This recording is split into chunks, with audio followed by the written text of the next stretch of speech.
Welcome to the Back Porch Top Podcast. I'm your co-host Jason, Chico's Danny. and we got a full show for you today. We got everything, but first, before we get to it, go ahead and go ahead and subscribe. Let the algorithm. We need you to tell 1, 2, 5, 10, 100 of your closest friends that the Back Porch Talk Podcast is it. Danny, right into the NBA, where last week, oh boy, bam, goes ahead and scores 83 points, now becoming the second ranked player. 100 points, Will Chamberlain. 83 points, now Bam. 81 points, Kobe. Bam passes Kobe. And let me just say, I mean, there's a whole lot to be said about what has been said of the 83 points by Bam. Let me just say, man, the Washington Wizards are pathetic. I blame the Washington Wizards. But Bam, 83 points, 20 for 43 from the field, 7 for 22 from 3-point, 36 for 43 from the free throw line, 9 rebounds, 3 assists. He gets 83 points. Danny, I don't know what the Washington Wizards was thinking or what weren't thinking. When I heard about this 83 points, I was like, man, come on. What happened? And to me, this is just an indication that there needs to be an overhaul for the Washington Wizards, man. I guess to keep fouling Bam, for Bam to go to the line 43 times, I mean, that's saying a lot. To me, there's a defense deficiency, not moving the feet, whatever the case may be. But, I mean, you got to give kudos, props where props is due to Bam for getting 83 points, first of all. A professional getting 83 points against you and your team. Come on, man. Now compare that to Kobe's stat line here on his 81 point game, in where Kobe went 28 for 46 from the field, 7 for 13 from 3-point land, 18 for 20 from the free throw line. Some would say that Kobe was a bit more efficient. I would agree. And then here's the thing. Toronto was up when Kobe and the Lakers played Toronto. Toronto was up 14 points at halftime. And Kobe just had that mindset, give me the ball and get the hell out the way. Yep. Let me put the team on my back because I want to win. Different stat line, but nonetheless, man, congratulations to Bam for getting 83 points. You know, for those who say just wanted to go for it or whatever, hey, man, you know, I put it like this, and I kind of agree with what Bam said, man. When you're chasing greatness, you got to go for it. Mm-hmm. I think there's the controversy with at the 9-minute mark, it seemed like the game may have been put away, if you will. And at the time, Bam had, 70 points? Yep. So it's kind of like, do you let greatness just, go ahead and you not chase it? Or do you just let the horse run wild? Do you just let your player just go ahead and go for it? I mean, you can go for it, but it's incumbent upon the Washington Wizards to stop from getting any more points, let alone 81 points where Kobe was. I mean, to me, that's the marker. Like, Yeah. if I'm seeing a player has 70 points, 9 minutes left, and he's still in the game, I'm calling timeout and be like, listen, don't let him get no 81 points on y'all. I blame the Wizards. What say you, Danny, about this 83-point game by Bam? Well, Jason, part of it is because it's Kobe, right? And that was a record that was, I think people thought was going to stand the test of time. And then when you have someone like Bam Adebayo, whose career high was 41 Mm-hmm.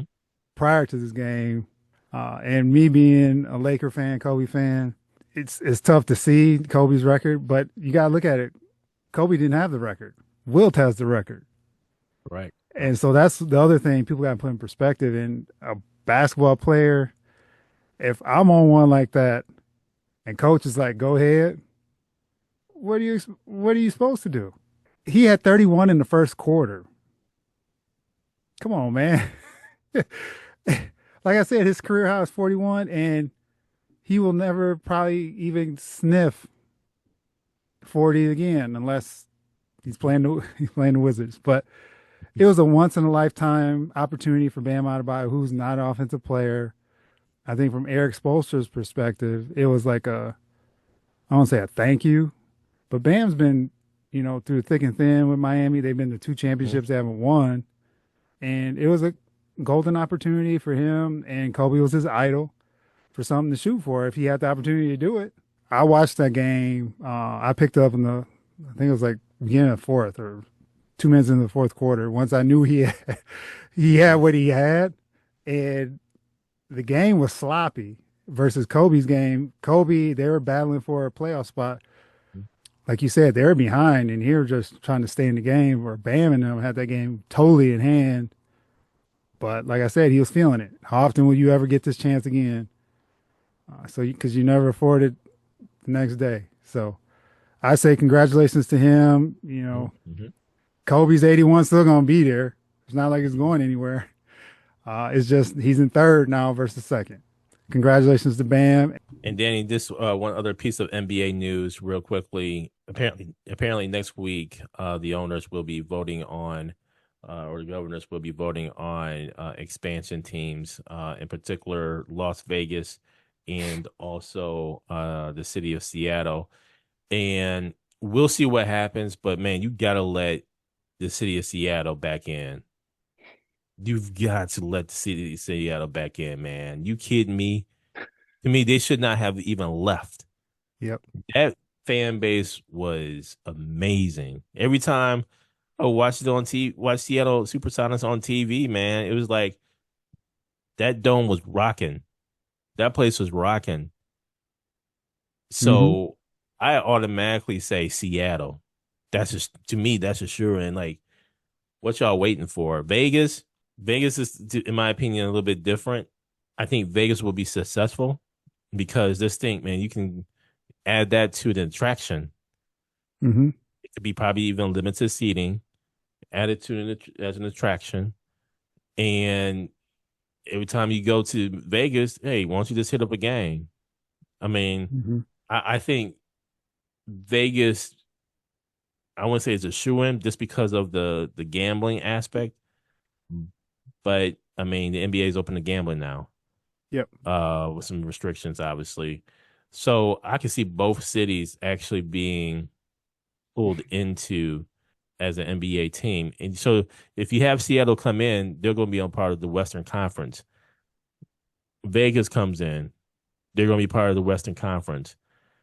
To me, now you're looking at you have to deal with possibly evening out the conferences.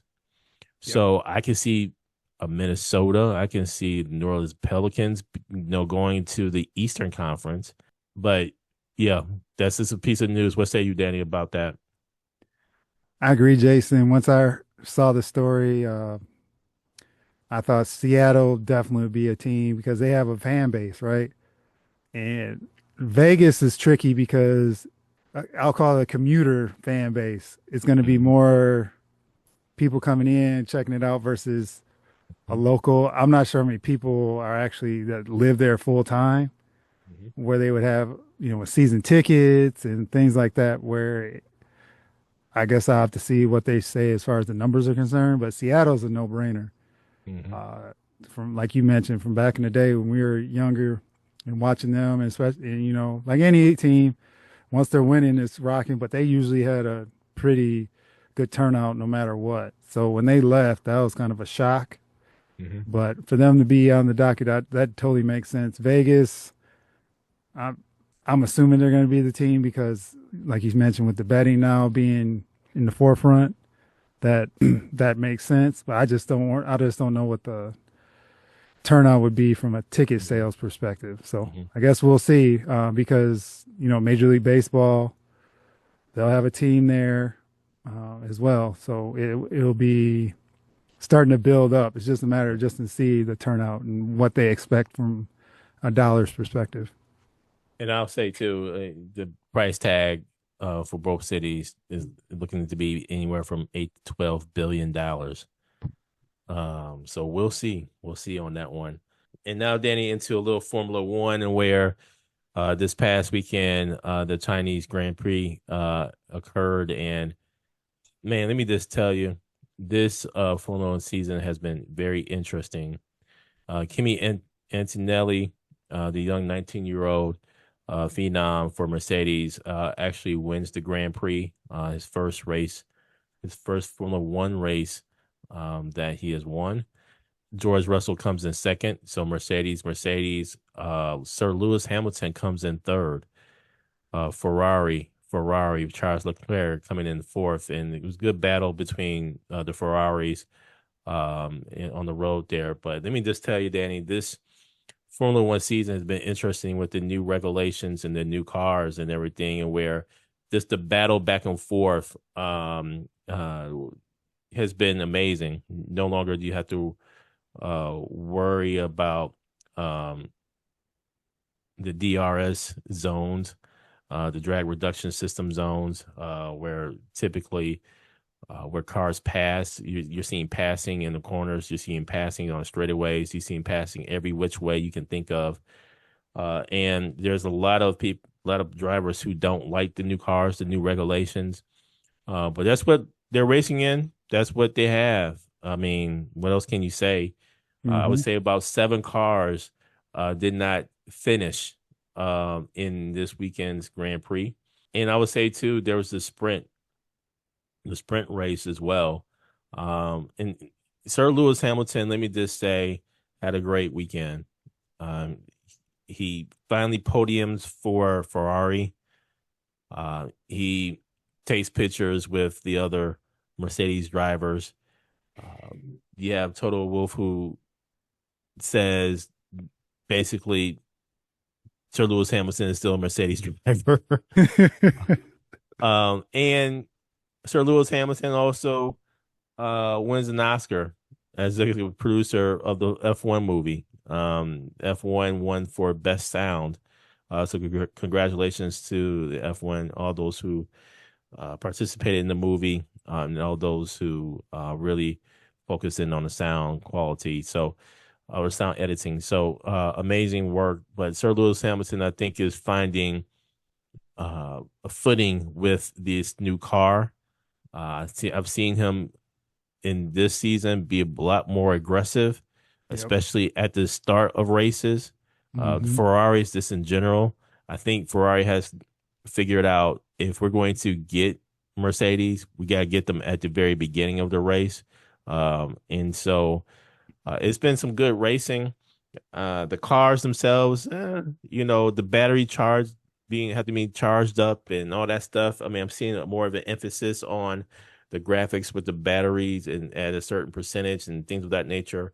We'll see, but good Formula One race nonetheless. What say you, Danny?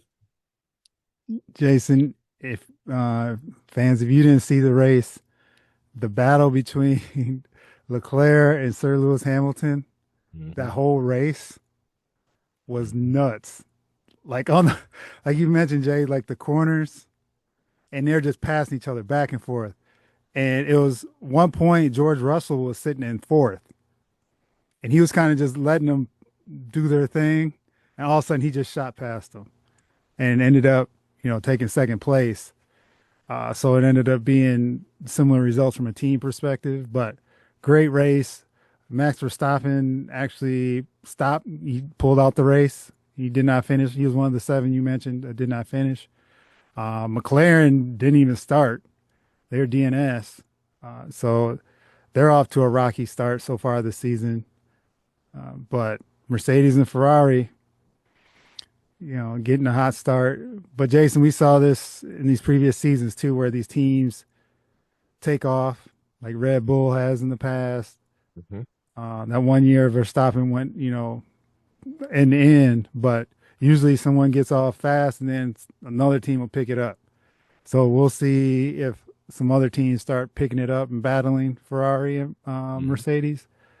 But Antonelli, great race by him, man. we'll see. I think they go to Japan next, so the Japanese Grand Prix will be the next race And, on the circuit. and there's some modifications to the race schedule too. I think Formula One has indicated like for the Bahrain and Saudi races that they'll probably be skipping just due to the conflict that is Hmm. currently happening right now. So we'll see how the modifications affect um, the basically the point systems and really Hmm. ultimately the championship and everything. But that's something to keep our eyes on. And now, Danny, just as we talked about Formula One, we talked about the NBA. There's a little baseball happening besides spring training, and that is the World Baseball Classic. And the United States of America advances to the finals, beating the Dominican Republic 2-1. And it looks like the United States, I mean, they survive. I'll Hmm. just put it like that. So good defense by Judge throwing out Tatis and Gunnar Henderson with the home run to tie the game, and then ultimately, again, the United States win 2-1, and where they await the winners of the final semifinal game between Italy and Venezuela. And we'll see what happens, man. The United States kind of wins off of controversial pitch at the end. Yeah. That was controversial. It ball strike, was it too low? Was it right spot on? I mean, what can you say? I think just goes to the history of baseball, Hmm. arguing balls and strikes.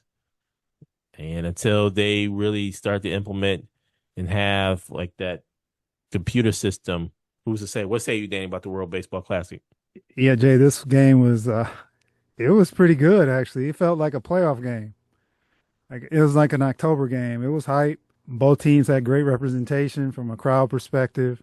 Dominican Republic, man, they can't hold their heads because, like you said, that last was with Perdomo. I was like, yeah, but like the announcer said, man, in the regular season, that's when he could challenge, right? Ball strike. Yeah, Roman Anthony had the other home run to put them up 2-1.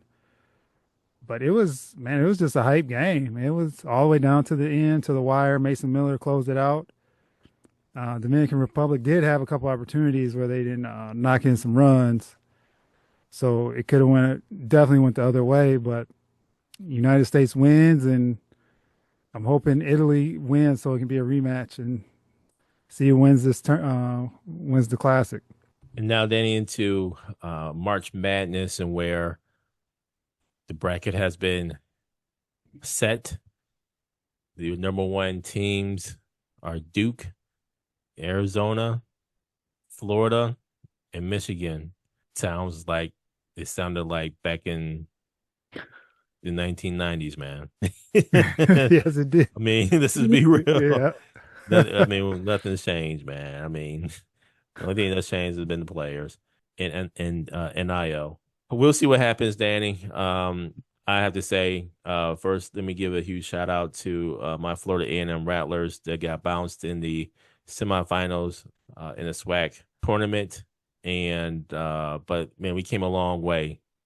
Kudos to Coach Charlie Ward. Yes, Heisman Trophy winner Charlie Hmm. Ward, Florida State Seminole, won a Heisman Trophy, but also played basketball. Decided to go play in the NBA with the New York Knicks, etc., and has done some great things in the high school game, and then ultimately now doing some great things in the college space. And so, congratulations on a great season by my Florida A&M Rattlers. But let me just say, this is going to be interesting. I'm curious as to the bracket. You kind of hear some names of some teams, some players here and there, Hmm. kind of seeing, where they go, what's going to happen. Can't wait till Thursday. Can't wait till Friday. Gonna be a good time. What say you, Danny, about the NCAA March Madness bracket? Well, Jason, this year there wasn't too much drama as far as who was in and out. I know Bruce Pearl was pining for his Auburn Tigers to get in and his son. I will say my gripe with the whole first four, which the games start tomorrow with the 16 seeds. All those teams won their conference championship, and they should be in the tournament. It's these other 11 and 12 seeds that should be playing these games that were not conference champions. Unfair to Howard, UMBC, Lehigh, Prairie View, and A&M. I think that's not it's not right. Honestly, they shouldn't have to play in that game. They should be in the actual tournament and not having to play in to get to the tournament. So my annual gripe with the first four, the cash grab in Dayton. Mm-hmm. But there is, besides those games, the game I want to see is SMU and Miami of Ohio. So Miami of Ohio, the 31-1, they get it, air quote, home game because it's in Dayton, because Oxford, Ohio is not that far away. I want to see them and see how they play and how they react. I'm pulling for them to get the W, to get into the actual tournament, being 31-1. They did not help themselves by losing the first round against Massachusetts. Mm. So they barely got in. But I'm curious too with this tournament, Jay. Like you remember last year, it was chalk, where all the top seeds pretty much dominated throughout the whole tournament. And will that be the same this year? The way it's looking, it may follow that same suit, where a lot of the top teams are just going to be the powerhouses. You may have an upset here or there, but curious to see. But looking forward to it, Jason, nonetheless. Lastly, Danny, part of my weekend was watching the Academy Awards, and let me just say that I had a time watching it. Had a chance to see Ryan Coogler win for best writing or best original screenplay, and then also to see Michael B. Jordan win for best actor for the movie Sinners. That was definitely a treat. Sinners was a very intriguing movie. The screenplay, it's definitely an original story. um, and let me just say, the promotions, the marketing for Sinners during this award season has been phenomenal. But more so, what I've been impressed with what has been when Sinners first came out, and was on the heels of coming out, the push in terms of the technology, in terms of the IMAX, in terms of how the movie was actually shot, etc., really intrigued me. And so, kudos to the cast of Sinners, all those involved in the movie, phenomenal movie. And again, congratulations to Ryan Coogler and Michael B. Jordan. The speeches were phenomenal as well. Puts context to me, gives context to history. It gives Mm-hmm. context to the appreciation of those who come before. But then also, you gotta realize when these actors and directors, when they go and do a movie, just how long they're away from family. And so give them a lot of credit, because we get to enjoy what's on the screen. But the families get to not spend as much time. But nonetheless, man, a phenomenal movie in Sinners, and one battle after another. One wins for best movie, or best picture. They also won some other ones, but again, Formula One wins for best sound, and I tend to agree. What say you, Danny? I echo those sentiments, Jason, man. Congratulations to the movie Sinners. Ended up getting 4 Oscars on the night, 15 nominations. I thought they were actually going to pull a couple more Oscars, to be honest with you. So, yeah, shout out to Michael B. Jordan, Ryan Coogler. That was awesome for them and for the movie itself. And you have those type of moments where you're like, how can you top something like this? But at the same time, you just got to soak it in, man, and enjoy the moment. And for them to do what they did and pull it off like they did with these Oscars, it was great. And F1, like you mentioned, Jason. At first I was like, oh man, once I saw the nominations. So congratulations, man, for them getting the Oscar. And you never know now if they get part two. Yep. You know, they can build upon something now that, you know, we're going through this one time already. So congratulations to everyone, the Oscar winners. And like you said, it was a good night. Thank you for joining us at Back Porch Talk Podcast. You can also join us on Twitter by tweeting us at back_podcast. For more information, you can go to our website, which is backporchtalkpodcast.com. You can also email us at backporchtalkpodcast@gmail.com. Again, thank you for joining us, and remember that there's enough hate in the world, so go ahead and spread a little love.